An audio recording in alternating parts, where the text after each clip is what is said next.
എല്ലാ ദിവസവും ഞാൻ ടെറസിൻ്റെ മുകളിൽ വൈകുന്നേരം ഒരു 4:45 ആകുമ്പോൾ നടക്കാൻ വരും കേട്ടോ. എൻ്റെ കൂടെ എന്നും കുഞ്ചപ്പനും വരും. നടക്കാനായിട്ടൊരു സൗകര്യം തരില്ല കേട്ടോ. നടക്കുമ്പോൾ എൻ്റെ കാലിൻ്റെ അടുത്ത് കൂടെ ഓടിക്കൊണ്ടിരിക്കുക. ഞാൻ ചീത്ത പറഞ്ഞപ്പോൾ ഒരു സ്ഥലത്ത് പോയി കിടന്നു. അപ്പോൾ ഞാൻ എപ്പോഴും പാട്ട് കേട്ടുകൊണ്ടാണ് നടക്കണത് കേട്ടോ. അപ്പോൾ ഞാൻ നടന്നു കഴിഞ്ഞിട്ട് കുറച്ച് നേരം കഴിയുമ്പോൾ കുറച്ച് നേരം ഇവിടെ ഇരിക്കും. ക്ഷീണിച്ച് കഴിയുമ്പോൾ കുറച്ച് നേരം നല്ല കാറ്റാണ്, പുഴയിൽ നിന്നുള്ള കാറ്റൊക്കെ വരും. അപ്പോൾ പാട്ടൊക്കെ കേട്ടോടെ ഇരിക്കും. അപ്പോൾ അവനും നടത്തം കഴിഞ്ഞു, അവനും എൻ്റെ അടുത്ത് വന്ന് കിടക്കുകയാണ്. എന്നും ഞാൻ ഒളിച്ചു പോകാൻ നോക്കും കേട്ടോ, പക്ഷെ ഒരു രക്ഷയില്ല, എങ്ങനെയും കണ്ടുപിടിക്കും.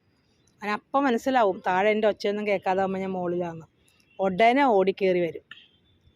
എനിക്ക് പേടി, അതിനെ തട്ടി താഴെ ഇടുമെന്നാണ് പേടി. ഞങ്ങളുടെ ഈ ടെറസിൻ്റെ മേൽവശം ഇങ്ങനെ ചുറ്റും കെട്ടിയിട്ടില്ല. അപ്പോൾ എനിക്ക് പേടിയാണ് ഓടി നടക്കുമ്പോൾ ഞാൻ താഴെ വീഴുമെന്ന്. അത്രയ്ക്കും ഒരു കള്ളക്കുത്തനാണിത്, കള്ളക്കുത്തൻ.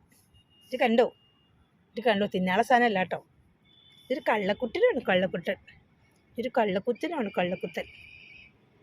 പരുന്തൊക്കെ ഉണ്ട് ഇവിടെ, അതൊക്കെ കണ്ടിരിക്കാൻ അവന് ഇഷ്ടമാണ്. പരുന്തുകൾ, പ്രാവ് ഒക്കെ കാണാം. അപ്പം എൻ്റെ ഒപ്പം അങ്ങനെ ഇരിക്കുമ്പോൾ അതിനെയൊക്കെ കണ്ട് ആസ്വദിച്ച് അവനും അങ്ങനെ ഇരിക്കും ഇവിടെ. എപ്പോഴും നോട്ടം ആകാശത്താണ് അവൻ്റെ, കള്ളച്ചക്കൻ്റെ.